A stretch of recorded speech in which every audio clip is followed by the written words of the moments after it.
nossa aula de equilíbrio iônico, então a gente vai falar sobre equilíbrio iônico.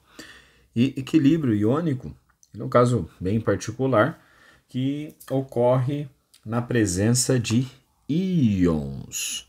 Esse tipo de equilíbrio dinâmico ele só vai ocorrer, né, quando eu tiver ácidos fracos, bases fracas ou sais pouco solúveis em água. Só para a gente lembrar, tá? Ácidos são substâncias que, quando dissolvidas em água, aumentam a concentração de íons de H+, e as bases são as substâncias que, quando nós dissolvemos em água, elas liberam, né, aumentam a concentração de íons de OH-. Então, aqui nós temos alguns casos, né, alguns exemplos de reações reversíveis que entram em equilíbrio. Nós temos, por exemplo, aqui o ácido acético que reage, né, nesse produto, ele reage, então nós temos aí íons de hidrogênio, certo? E nós temos aqui íons, né, o íon de acetato, tudo bem? Outro exemplo que nós temos aqui é o ácido sulfídrico, que é esse daqui. Deixa eu mudar de cor. Ácido sulfídrico, que é o reagente, e o produto, ele também libera íon de hidrogênio e libera também o íon sulfeto. Então, note que aqui eu tenho sempre um íon positivo e um íon negativo. Só para a gente lembrar, né, o íon positivo ele é chamado de íons cátions e os negativos de ânions. Para a gente lembrar, o cátion, que é positivo, a gente pode fazer o T aqui, ó, com o símbolo de mais, tá? Então a gente tem aí ele positivo.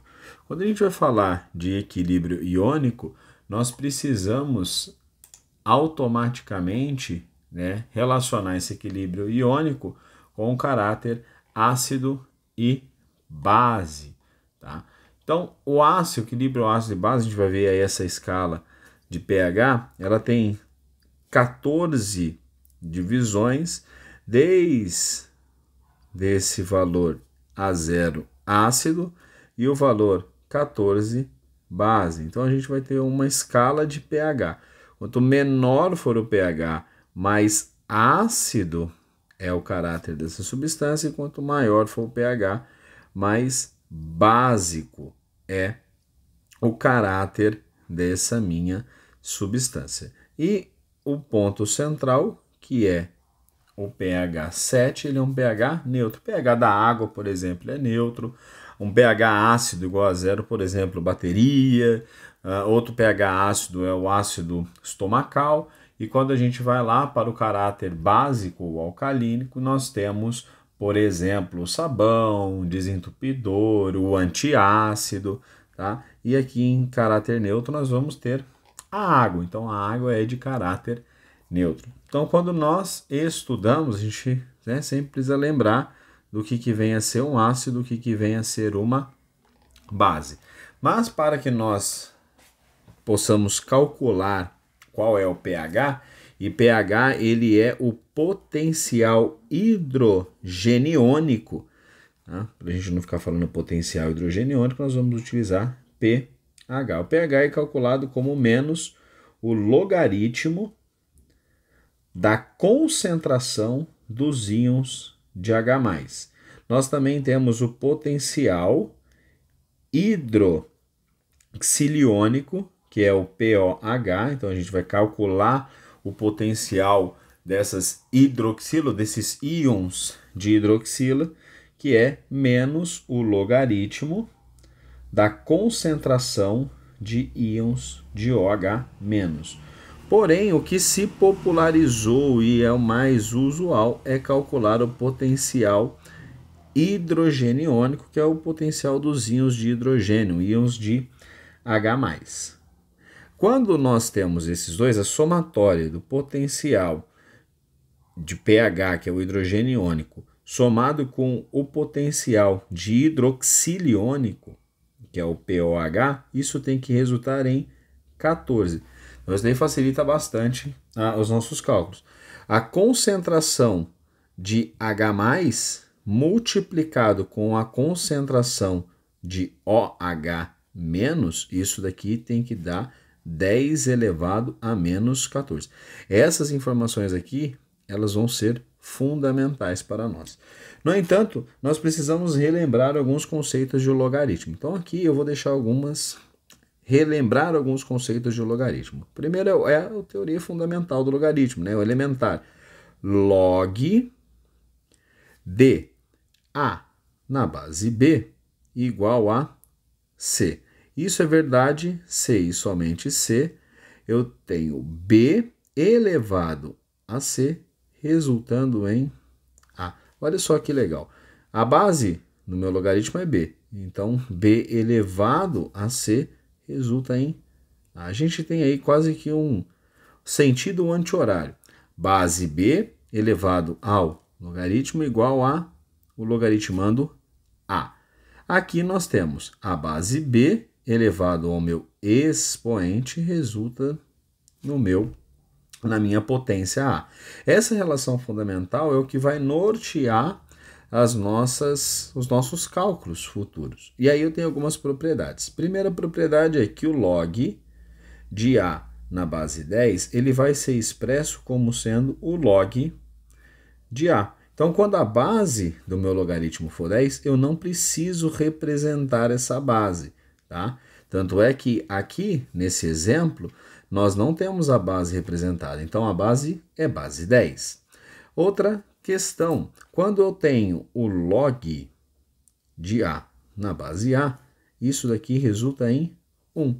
Se nós aplicarmos justamente esse teorema fundamental, né, essa relação fundamental, observe que se eu não sei quanto que dá o log de A na base A, vamos supor que isso daqui valha x, eu não sei o valor dele. Então eu tenho que A da base elevado a x tem que resultar em A. Ora, qual o valor? Isso daqui, se esse A está dessa maneira, quando não apresenta nenhum expoente, o expoente é 1. Essa igualdade ela é verdadeira se e somente se os expoentes forem iguais. Então, x igual a 1. Então, por isso que a gente chega nessa condição de que log de A na base A é igual a 1. Aqui nós temos algumas outras propriedades também, como, por exemplo, o logaritmo de um produto. Então, se eu tenho lá A vezes B, isso daqui é a mesma coisa que o logaritmo de A somado com o log de B. Tudo bem? Essa daqui é outra propriedade que nós vamos utilizar bastante. Às vezes a galera fala, nossa, mas log é muito difícil e tudo mais. Log não é. A gente vai usar só essas propriedades aqui de logaritmo, tá? Eu vou demonstrar para vocês essa propriedade aqui. Se eu chamar o log de A vezes B e eu chamar ele, por exemplo, que o resultado dele vai ser K, dizer que o log de A ele vai ser x, ou melhor, não vamos usar x não, vamos usar t, e o log de B, vou dizer que ele vale j.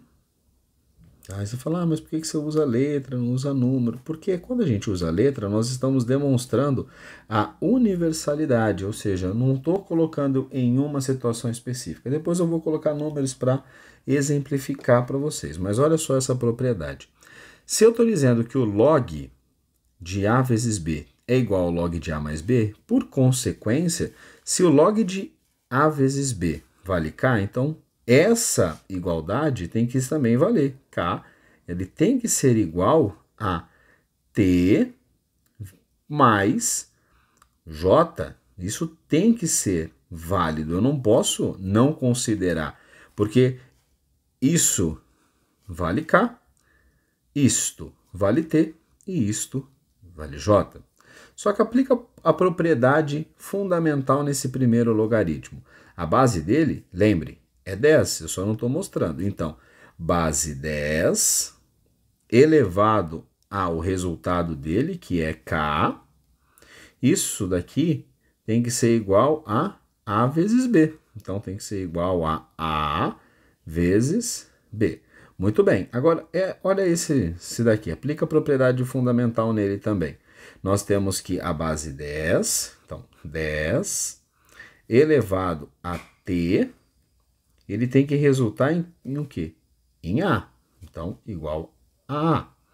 E, por fim, o último, nós temos a base aqui 10, que eu também não represento, então 10 elevado a J, ele tem que dar quanto? Ele tem que resultar em B. Então, isso daqui tem que ser igual a B. Muito bem, então eu já sei quanto que vale o A e quanto que vale o B. Vou substituir aqui nesses valores. Então, eu tenho que 10 elevado a K é igual a A. Mas o A vale quanto? 10 elevado a T. Então, 10 elevado a T. Vezes o B. O B vale quanto? Olha, o B vale 10 elevado a J. Então, 10 elevado a J. Como aqui eu tenho potências, né, eu tenho multiplicação de potências de mesma base, por propriedade nós realizamos o quê?